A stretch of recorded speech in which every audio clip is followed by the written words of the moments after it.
Los logros de la tecnología humana están registrados en barro, en piedra y en metal. Armas, la Torre de Babel, el Templo de Herodes, el Arca de Noé. Hechos o creencias. A continuación, la tecnología de la Biblia en Maravillas Modernas.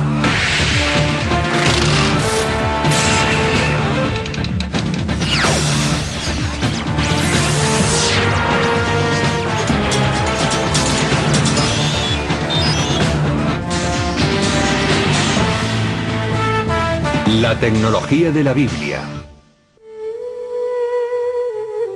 Es el libro más influyente de la historia. Une y divide a los pueblos con profundas lecciones de fe y moral. Pero la Biblia también atrae a una legión de arqueólogos que buscan las raíces de la civilización. La Biblia es uno de los textos mejor conservados que tenemos de la historia antigua. Está compuesto de diferentes cartas, diferentes libros, diferentes historias que han llegado hasta nosotros prácticamente sin cambios, durante al menos los últimos 2000 años. La Biblia es un manual de cómo los humanos vivían, trabajaban y hacían la guerra.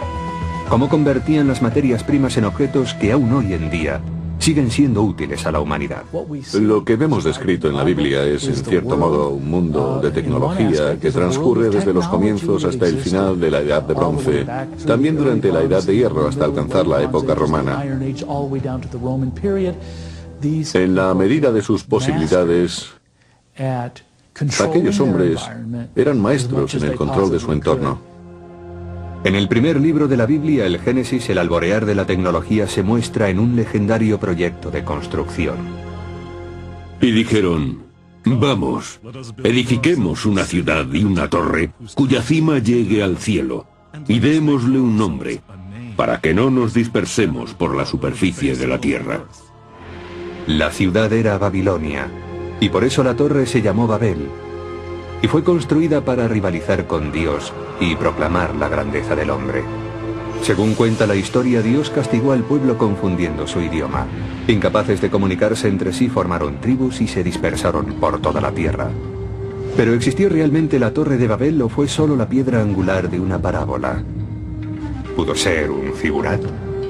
Al tratarse de templos, los construían para que fuesen muy altos. Supongo que, como en el caso de las agujas de las iglesias, se trataba de acercarse lo más posible a Dios, y como allí el terreno es llano, se convertían también en punto de referencia. Tal vez las arenas del actual Irak escondan las claves de la Torre de Babel. Hace miles de años, Irak era conocido como Mesopotamia, una fértil llanura surcada por los ríos Éufrates y Tigris. A principios del tercer milenio antes de Cristo se fundó en esta antigua tierra la ciudad de Babilonia, la primera gran metrópoli de la historia. En 1980, y por orden de Saddam Hussein, se reconstruyó una parte de la ciudad, pero las ruinas de la ciudad original quedaron debajo. Fue aquí donde los arqueólogos encontraron la base de un figurat dedicado al dios Marduk. Muchos creen que se trata de la Torre de Babel. Si hubiese estado entero, probablemente tendría el tamaño y aspecto de un famoso figurat, parcialmente reconstruido. El de Ur, la ciudad de los caldeos en el sur de Irak. A diferencia de las grandes pirámides egipcias, los figurats no estaban hechos de piedra. Por lo general, la piedra era un material escaso en las tierras bíblicas, especialmente en el suelo aluvial de Mesopotamia. Sin embargo, las reservas de barro eran ilimitadas. En Mesopotamia y en el antiguo Egipto, los ladrillos hechos de barro fueron los materiales de construcción de la civilización. El proceso de fabricación del adobe requería unos pocos elementos, uno de los cuales era la tierra, que debía tener un 10 o un 15% de arcilla, un poco de paja y un molde, sobre el que luego trabajarían. Primero se cavó un pequeño agujero. Después esparcimos un poco de paja y añadimos agua.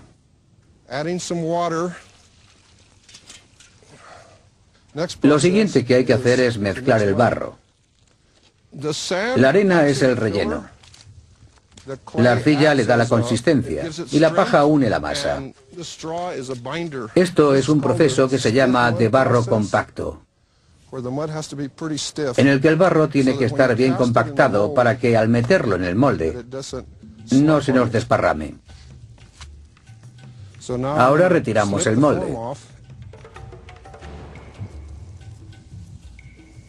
Estoy satisfecho con la calidad del adobe.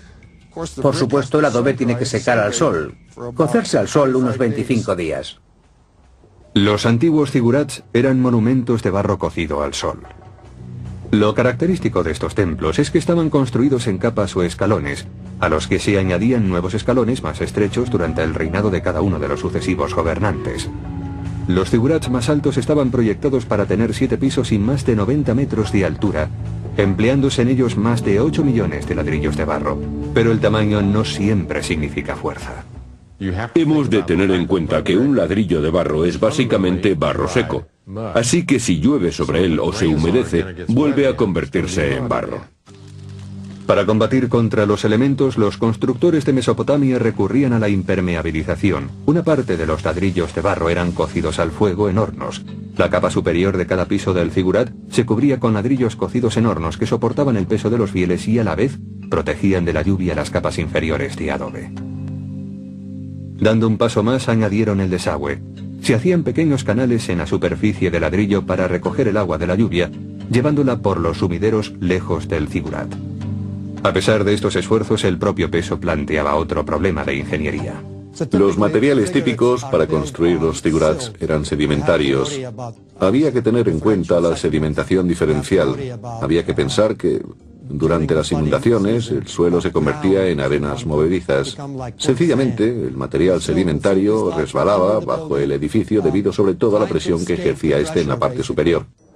Para contener la tierra blanda, los constructores colocaban una capa de juncos trenzados por cada 6 capas de adobes.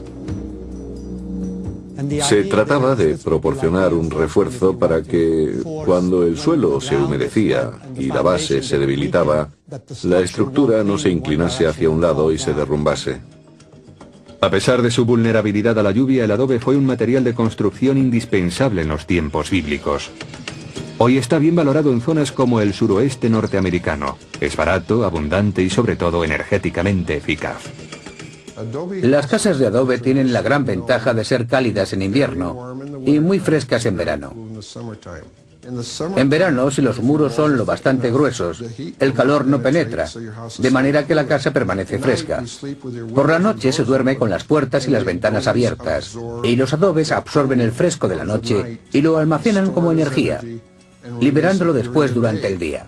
En invierno, si se introduce algo de calor en la casa, incluso el calor corporal, el calor se quedará dentro. Son pues construcciones muy agradables para vivir en ellas. En las actuales casas de adobe, la parte exterior de los muros se hace de yeso para impermeabilizarlos contra la humedad. En las ciudades bíblicas, los propietarios de las casas aplicaban cada temporada una capa de barro de albañilería a los muros exteriores.